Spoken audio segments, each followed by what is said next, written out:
connect the dots between these names: Njenga Karume, Gerishon Kirima, Derito Gachagua, Justice Majanja, Mbiyu Koinange.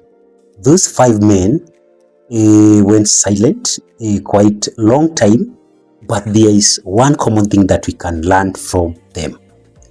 One is that they were men of big pockets. Secondly is that they all had influence. But most importantly, they owned things. We are talking of land, businesses, properties, things like big investments. And most importantly, majority of them had multiple wives. Now, in relation to what we have been discussing in our previous episodes, that is inheritance, I want you to look at this. Now, the very moment you do not have a clear structure, the court will become a referee.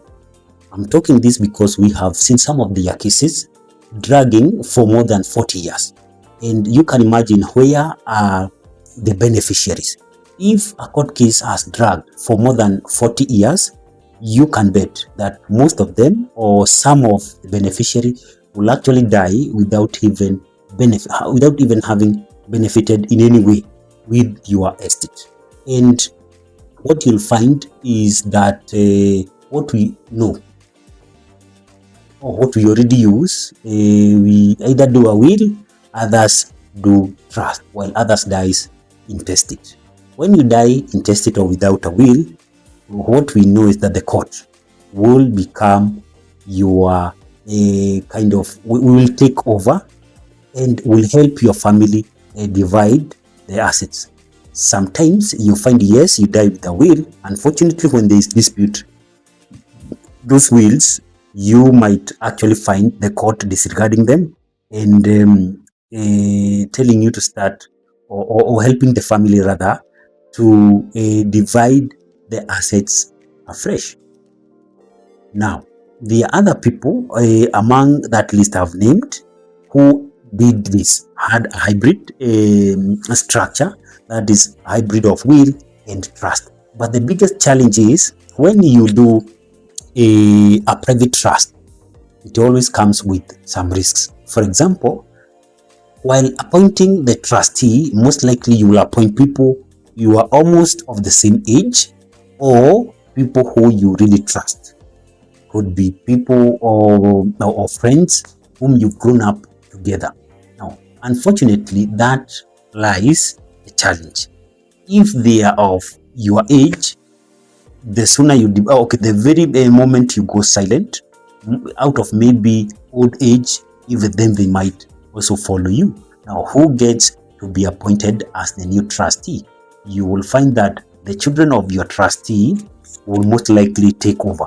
Do you think they will agree with your beneficiaries? Most likely not. And that is why I recommend you to have something called a corporate trustee, because while setting up the institution, there is one thing that is in their mind, what we call the going concern concept, that in the next 100 years, we want the institution to remain. And currently, we do not have a lot of corporate trustee. Actually, we only have about 3 of them, and we want, or those institutions are more, how would I put it? Those particular institutions have kind of a very good background in those areas, especially matters succession, because what they manage is more of these assets, that the liquid asset. Insurance companies are the major player in that field. So one thing I always advise my client is, even as you build what you are building, make sure that you are also building a good structure that can help your family. In the event you go silent, they do not have to resort to court.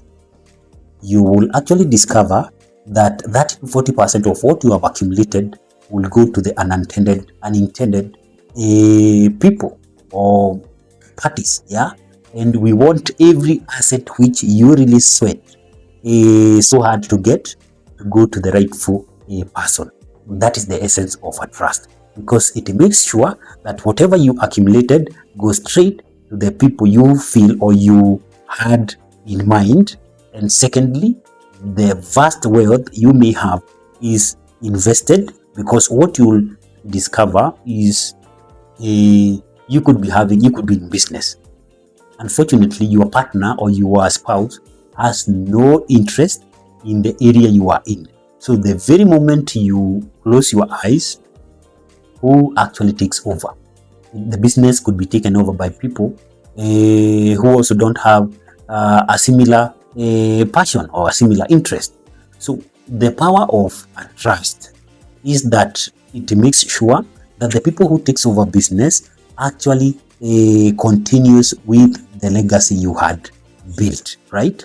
And if you would be interested in understanding more about inheritance, because we shall be what I'm doing, I'm just laying the foundation so that you can actually get to understand what is required, yeah, and how you can form this. So if you would be interested to get more information about how you can create a trust, you just comment the word legacy, or you can also do trust or inheritance, whichever that you find easy. Put it and I'll be able to reach out. So thank you guys. My name is Elijah. Let's meet in the next episode.